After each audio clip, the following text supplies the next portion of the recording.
கூட்டணி அப்படின்னு நம்ம சொன்னாலும் இப்போ வரைக்கும் பெரும்பாலும் மேடைகள்ல எல்லாரும் முன்னிறுத்துறதுங்கிறது என்டிஏ கூட்டணி, பாஜக தலைமை. இப்போ வரைக்கும் நீங்க ஒரு அப்பர் ஹேண்ட் எடுக்கலையோ? அப்படி கிடையாது. இன்னைக்கு வந்து அது திமுகவோட மீடியா சப்போர்ட்ல அந்த மாதிரியான ஒரு விஷயங்கள் பேசிட்டு வந்துட்டு இருக்காங்க.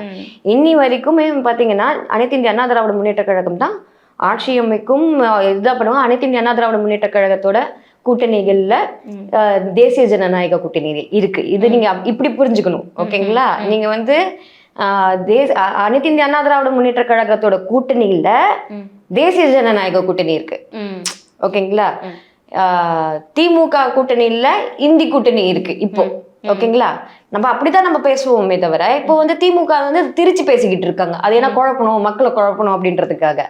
அது அவங்களுக்கு தெரிஞ்ச வந்து இந்த என்ன சொல்றது குரூக் பாலிடிக்ஸ், இது பாலிட்ரிக்ஸ் தான் அப்படின்னு நான் சொல்லுவேன் நான். ஸோ இது வந்து ஒரு பெரிய பிரெயினியான ஒரு விஷயம்லாம் கிடையாது. இது வந்து ஒரு சும்மா ஏதாவது ஒரு உருட்டணும்.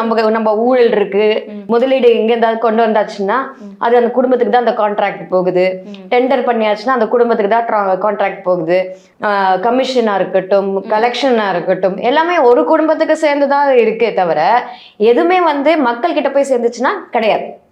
இன்னி வரைக்கும் இந்த முதலீடுக்கு நீங்க என்ன பண்ணீங்க? அதுல இதையும் தாண்டி நீங்க பாத்தீங்கன்னா கடன், தமிழ்நாட்டோட கடன் இன்னைக்கு வந்து தமிழோட கடன் வந்து 9 lakhs கிட்ட இருந்தது.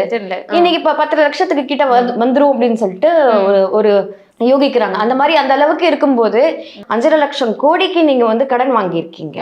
அப்படி அந்த 5.5 லட்சம் கோடிக்கு நீங்க கடன் வாங்குறீங்கன்னா அதுல 5,000 கோடின்றது எவ்வளவு பெண்களுக்கு போகிறது? ஒரு பீனட்டான ஒரு தொகை.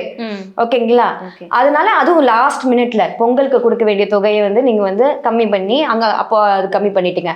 அப்புறம் எஸ்சி எஸ்டி ஸ்கெடியூல் காசு, ஸ்கெடியூல் ட்ரைப் அவங்களோட பழங்குடிய மக்களோட பணத்தை நீங்க வந்து எடுத்து நீங்க இங்க கொடுத்துருக்கீங்க. அது இல்லன்னு கவர்மெண்ட் தரப்புல ஒரு விளக்கம் கொடுத்துட்டாங்கல்ல. விளக்கம் எத்தனை வேணா கொடுக்கலாங்க. ஆனா உண்மைகள் அதுதானே ப்ரூவ் பண்ணணும்ல. நீங்க விளக்கம் வேணா கொடுக்கலாம். விளக்கம் கொடுக்கறது வந்து இஸ் நாட் அ ப்ரூஃப்.